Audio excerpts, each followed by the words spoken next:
Yo, what's up guys? Good day today. So this is the day.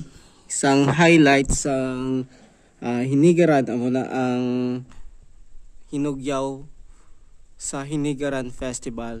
So today karon lang ko makadto kay it's already 1:44 PM na.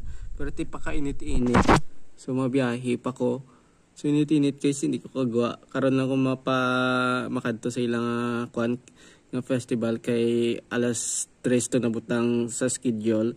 I think alas 5 naman na sila man-start. So mga 2 hours nga biyahe, mga 3 na ko siguro makagawa para medyo hindi na siya init. So see you there, Hinigaran Hinugyaw Festival. Bye bye guys, thank you so much for watching.